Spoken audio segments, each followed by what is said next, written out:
আজকে হবে alcohol phenol ইথারের প্রথম ক্লাস। এখানে সবার আগে আমরা করব হলো method of preparation of alcohols. আচ্ছা, অ্যালকোহল কি? যার কাছে OH গ্রুপ আছে। ফিনল কি? যেই অ্যারোমেটিক সিস্টেমের কাছে OH গ্রুপ আছে। আচ্ছা, সবার আগে আমি কয়েকটা অ্যালকোহল আর কয়েকটা ফিনলের এক্সাম্পল দিয়ে দিই। এটা অ্যালিফেটিক, এর কাছে OH থাকা মানে এটা অ্যালকোহল।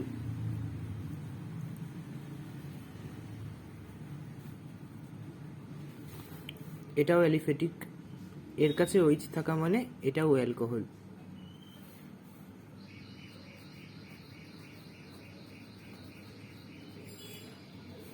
এটা অ্যারোমেটিক, এর কাছে OH থাকা মানে এটা ফেনল।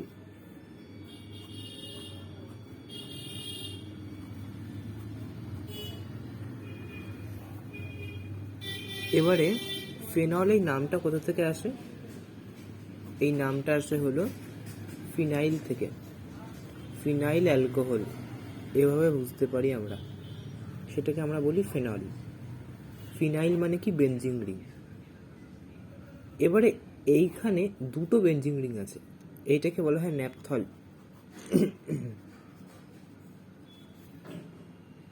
কেন? এইটাকে যেরকম আমরা বলি বেনজিন, এইটাকে আমরা সেরকম বলি ন্যাপথলিন, যদি শুধু এই OH-টা না থাকে তাহলে। তো বেনজিন থেকে ফিনল হয়, ন্যাপথলিন থেকে ন্যাপথল হয়। ওকে, এই জিনিসটা মাথায় রাখতে হবে। সব অ্যারোমেটিক OH কিন্তু বলতে গেলে ফিনল নয়, ঠিক আছে? সব অ্যারোমেটিক OH ফিনল নয়। আচ্ছা, এটা গেল একটা কথা। এবারে আমরা আসছি হলো মেথড অফ প্রিপারেশন অফ অ্যালকোহলে।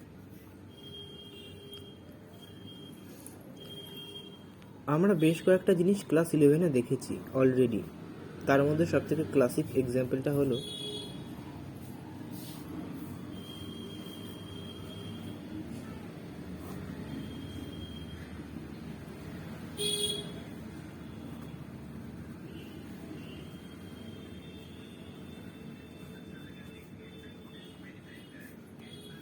এইটা।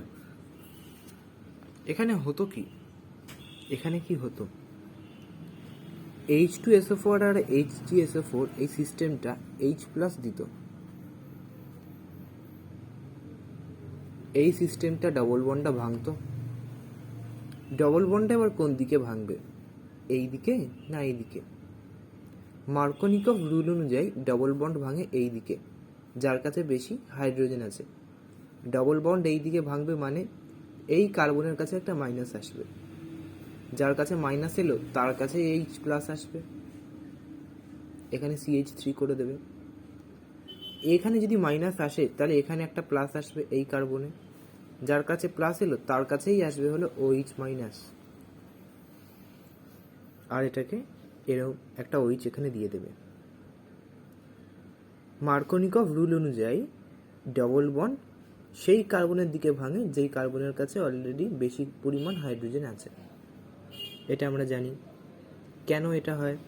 এর কয়েকটা কারণ হচ্ছে I effect, hyper conjugation effect, এগুলো আমরা আগে দেখে এসেছি।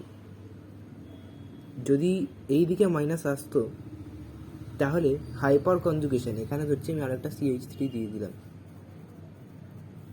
এখানে যদি মাইনাস আসতো, কার্বোক্যাটায়ন যদি এখানে তৈরি হতো, তাহলে হাইপার কনজুগেশনের হাইড্রোজেন, আলফা হাইড্রোজেনের সংখ্যা কমে যেত।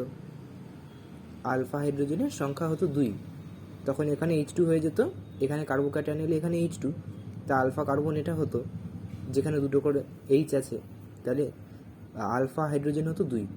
কিন্তু এখানে আলফা হাইড্রোজেন এখানে যদি পজিটিভ আসে, যেটা আদতেই এখানেই পজিটিভ এসছে, তাহলে তিনটে 9টা আলফা হাইড্রোজেন, তারা হাইপার কনজুগেশন প্লাস আবার আই এফেক্টও দেখতে হবে, আই এফেক্টও একে ফেভার করছে। তাই জন্য মার্কোনিকভ রুল হতো। মার্কোনিকভ রুলটা সবাই মনে রাখে, কিন্তু আমি আরেকবার বলে দিলাম যে মার্কোনিকভ রুলটা হতো কেন। আচ্ছা, তাহলে মুদ্রা কথা হলো এটা যে যে কোনো অ্যালকিনে সিমেট্রিক অথবা আনসিমেট্রিক অ্যালকিনে আমি যদি H2SO4 HgSO4 দিই, তাহলে H+ তৈরি হয়, OH- তৈরি হয়, যেইটা অ্যালকিনে গিয়ে অ্যাডিশন করে এবং অ্যাডিশনের পরে যেটা তৈরি হয় সেটা হয় অ্যালকোহল। তাহলে এইটা হলো মুদ্রা কথা। এবারে এখানে H2SO4 এর জায়গায় যদি আমি HCl দিয়ে দিই,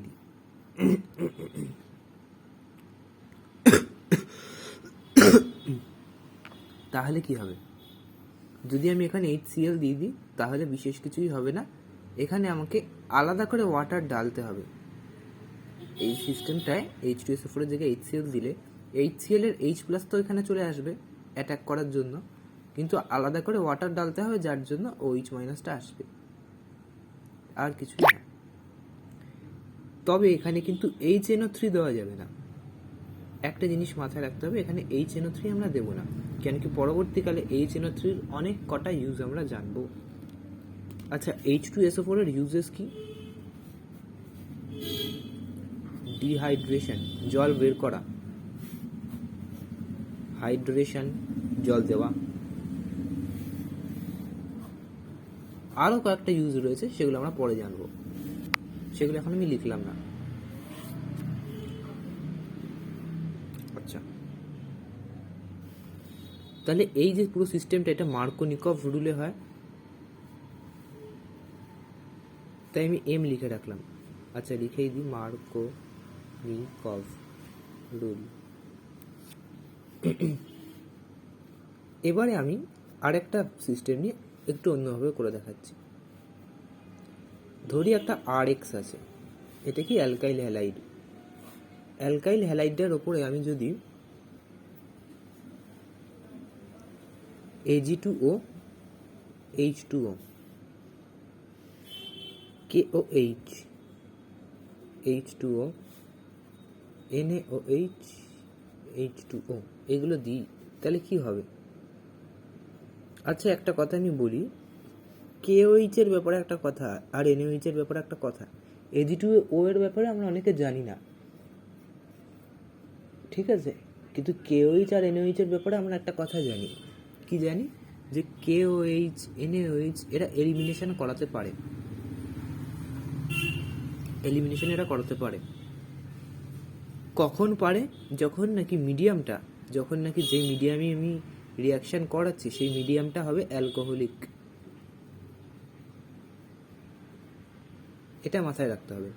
আবার KOH NaOH সাবস্টিটিউশন নিউক্লিওফিলিকও করাতে পারে, যখন মিডিয়ামটা হবে অ্যাকোয়াস। এই কথাটা কিন্তু খাতায় আমাকে লিখে নিতে হবে। আচ্ছা, এখানে মিডিয়ামটা কি? ওয়াটার, অ্যাকোয়াস, এখানেও ওয়াটার, এখানেও ওয়াটার। তা অ্যাকোয়াস মিডিয়ামে এরা কি করবে? সাবস্টিটিউশন করবে, এই এক্সটাকে সরিয়ে OH- ঢোকাবে। তাহলে আমি সিম্পলি লিখে দিলাম এরকমভাবে। এটা সাবস্টিটিউশন নিউক্লিওফিলিক মেকানিজম দিয়ে হবে, আমরা সবাই জানি, কোনো বিশেষ বিষয়ই নেই এখানে। আচ্ছা, Ag2O এর পরে আমরা যখন করব, এর ইউজেসগুলো আমরা একটু পরে দেখব, ঠিক আছে? এই চ্যাপ্টারে এর অনেক কটা ইউজ রয়েছে। তাহলে একটা অ্যালকাইল হ্যালাইড থেকে, এটার নাম হলো অ্যালকাইল হ্যালাইড, এখানে একটা হ্যালাইড আছে, এটা একটা অ্যালকাইল গ্রুপ, হ্যালাইড আছে, অ্যালকাইল গ্রুপ। সেই অ্যালকাইল হ্যালাইড থেকে সেম অ্যালকাইলের আমি যদি বানাতে চাই অ্যালকোহল, তাহলে আমাকে এই তিনটের মধ্যে কোনো একটা রিয়েজেন্ট দিতে হবে। আচ্ছা, এবার আমি একটা চার্ট করছি। আর CH2,